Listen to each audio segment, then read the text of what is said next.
Prayers, okay, prayers. This creepy whisper thing has to end.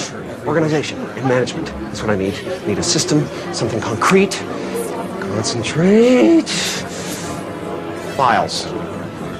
Let all prayers be organized into files. Well, that takes care of the voices. Not exactly a space saver, though. Grace might notice. I know. Prayer Post-its!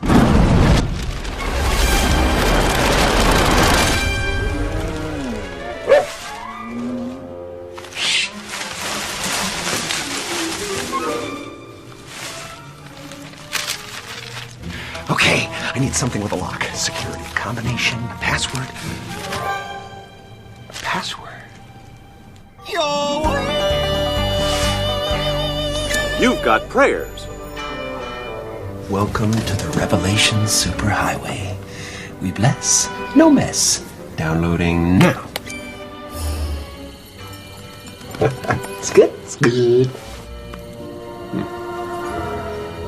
This is gonna take a while.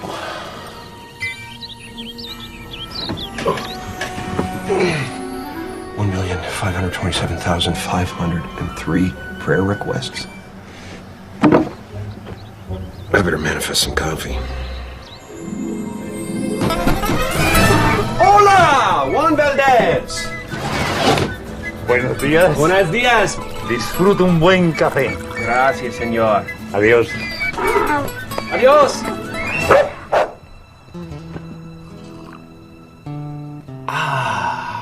Now that's fresh mountain-grown coffee from the hills of Colombia.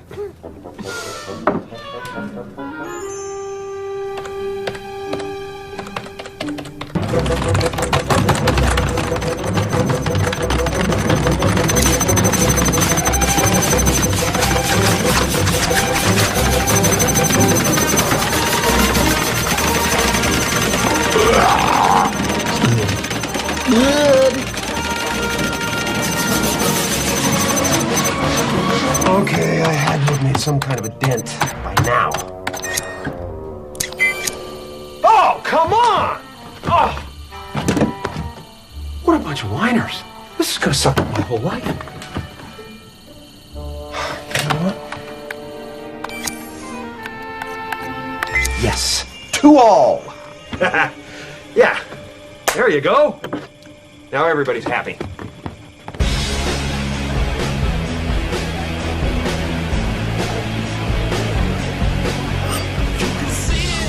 I'll drink to that. My tech stock's tripled in 5 days. You know something, Joe? You seem taller. I am. My daughter pitched a no-hitter. I lost 47 pounds on the Krispy Kreme diet. Hey, there he is, the man of the hour. Bless you, bless all of you. Be fruitful and do long division or something. Hey, try that. It's an excellent year. Hey, Bruce! Hey, Who do you like in the game tonight? I like the Sabres. Coach prays a lot. Okay! 오늘 설교는 영화의 한 장면으로 시작하려고 합니다. 이 영화에서의 주인공은요, 하나님의 능력을, 신의 능력을 받게 된 사람이었어요. 하나님이 되자마자 사람들의 기도 소리가 막 들려오기 시작합니다. 하나님께 우리가 기도하는 것처럼 사람들의 기도 소리가 들려와요. 더 이상 살 수가 없어서 서류로 정리해 놓기도 하고 메모지를 통해서 받기도 했는데 결국엔 컴퓨터를 통해서 받게 되죠. 아무리 이 기도를 처리해도요, 이게 해결될 기미가 보이지 않자 결국 모든 기도에 대한 응답으로 예스를 입력하게 됩니다. 모든 사람들의 기도가 응답되었던 거예요. 그 다음 장면이 재밌죠? 사람들이 각자 자기에게 어떤 일이 일어났는지를 말하고 있어요. 어떤 사람은 돈을 더 벌게 되었다라고 하고요. 누구는 난 키가 컸어. 나는 살이 좀 빠졌어. 자, 이런 말들을 하게 되네요. 마지막 장면을 보면요. 이 영화 우리가 봤던 영상의 마지막 부분들을 보면 이러한 일이 벌어지게 됩니다.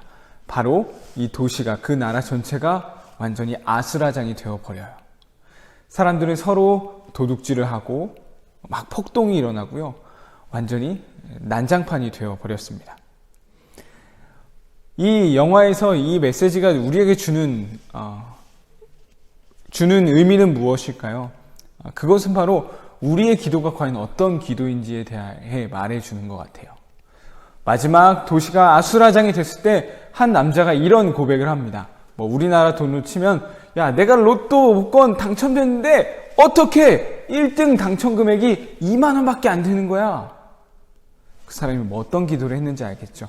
하나님, 저 복권 당첨되게 해주세요 라는 기도를 했다는 거예요. 근데 그 사람 말고도 수많은 사람이 그런 기도를 해서 복권 당첨 금액이 줄어들었다라는 거죠. 사실 우리의 기도 또한 하나님께 드리는 기도지만 우리 안에 욕심이 기도에 스며들어 있을 수 있다라는 거예요. 하나님께서 우리의 욕심으로 하는 기도, 욕심으로 드리는 기도를 과연 좋아하실까요? 당연히 좋아하지 않으시겠죠. 성경에서 분명히 우리에게 말씀해 주십니다. 야고보서 4장 말씀이에요. 여러분이 원하는 바를 얻지 못하는 까닭은 하나님께 구하지 않기 때문입니다.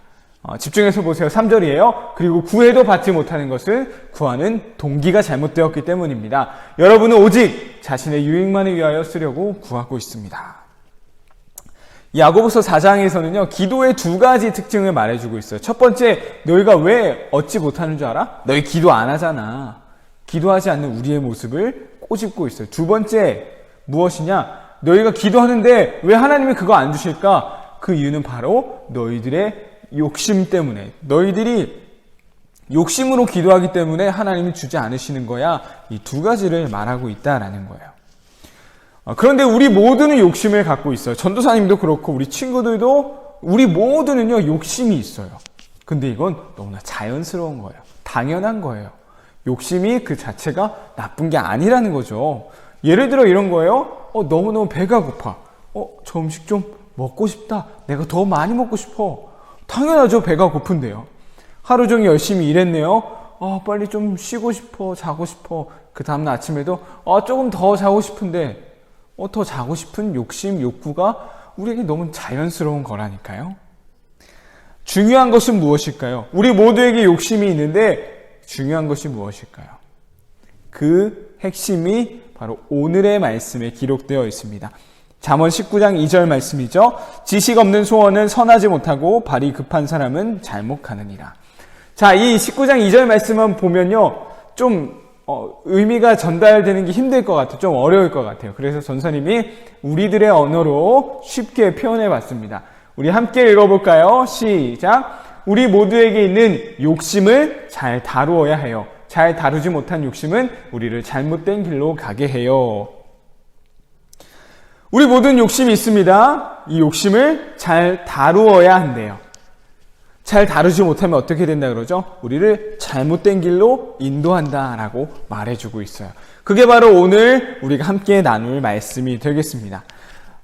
잠언 19장에서는 우리의 욕심을 잘 다루어야 한다고 해요. 왜 욕심을 잘 다루어야 할까요?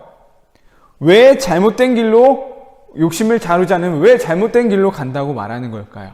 자, 그 이유가 야고보서 1장에서 찾아볼 수 있는데요.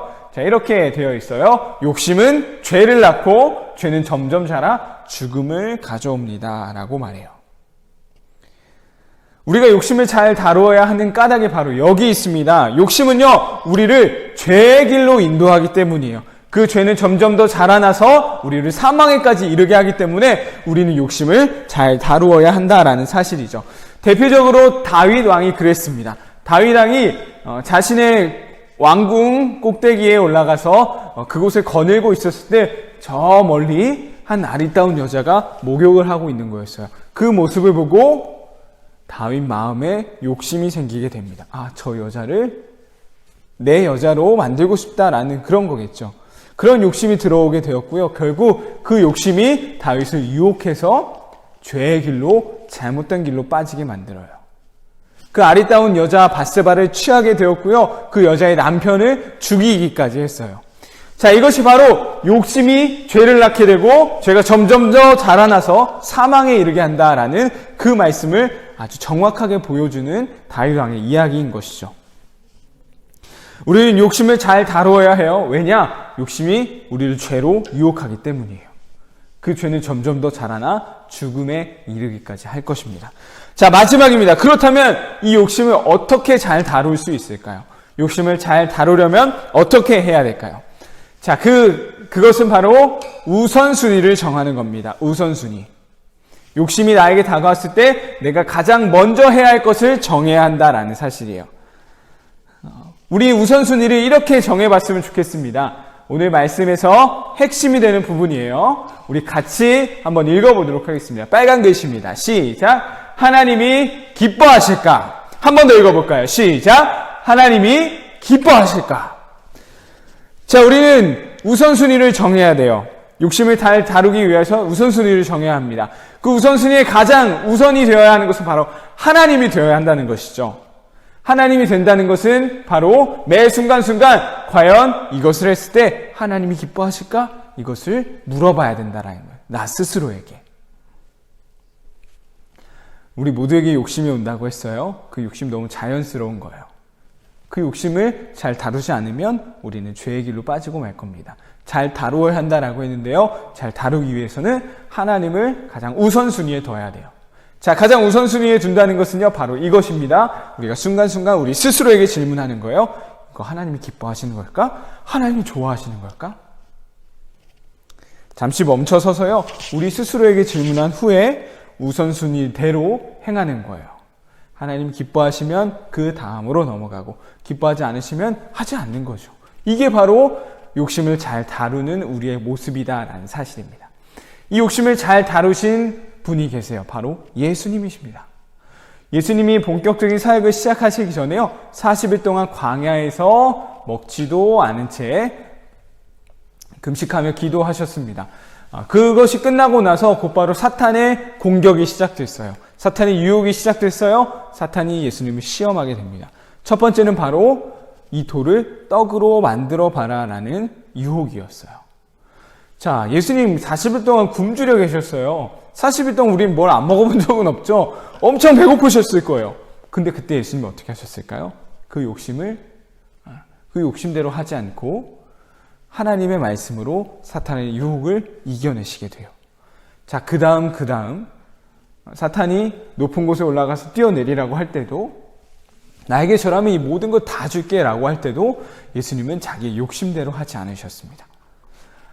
분명히 이 우선순위대로 하셨다라고 여겨져요. 그 우선순위 뭘까요? 하나님이죠. 내가 이렇게 했을 때 하나님이 기뻐하실까? 분명 예수님은요, 돌을 떡으로 만드실 수도 있는 분이에요. 산꼭대기에서 떨어지셨을 때 죽지 않으시고 살아나실 수 있는 분입니다. 하나도 다치지 않을 수 있어요. 굳이 사탄에게 절하지 않아도 이미 모든 것을 다 가지고 계신 분이에요. 그런 능력이 있는 분이 과연 사탄의 공격에 대받아치고 싶지 않으셨을까요? 반격하고 싶지 않으셨을까요? 근데 그렇지 않으시고, 그 욕심대로 하지 않으시고 바로 하나님이 기뻐하신 대로 행하셨다라는 거예요. 바로 하나님의 말씀대로 그 상황을 이겨내셨던 것이죠. 우리에게 욕심이 올 때마다, 우리의 원함이 있을 때마다 예수님을 기억하며 이 질문을 우리 스스로에게 던졌으면 좋겠습니다. 나는 충분히 내가 할 수 있지만 가장 먼저 하나님께 묻는 거예요. 나 스스로에게 묻는 거예요. 과연 이거 하나님이 좋아하시는 걸까? 하나님이 정말 기뻐하실까? 한 주간 살아가면서 이 질문이 우리에게 정말 습관처럼 있을 수 있었으면 좋겠습니다. 밥을 먹을 때도, 친구들을 만날 때도, 학교에서도, 집에서도, 학원에서도, 자기 전에도, 형제들과 있을 때에도 항상 물어보는 거죠. 과연 내가 이걸 했을 때 하나님이 기뻐하실까? 오늘의 말씀을 기억하면서 우리의 욕심을 잘 다루는 우리 유년부 친구들 되었으면 좋겠습니다. 욕심을 잘 다루어야만이 우리는 죄의 길로 빠지지 않을 수 있고 사망에 이르지 않을 수 있다라는 거예요. 어떻게 잘 다룰 수 있다고 했었죠? 우선순위대로 하는 거죠.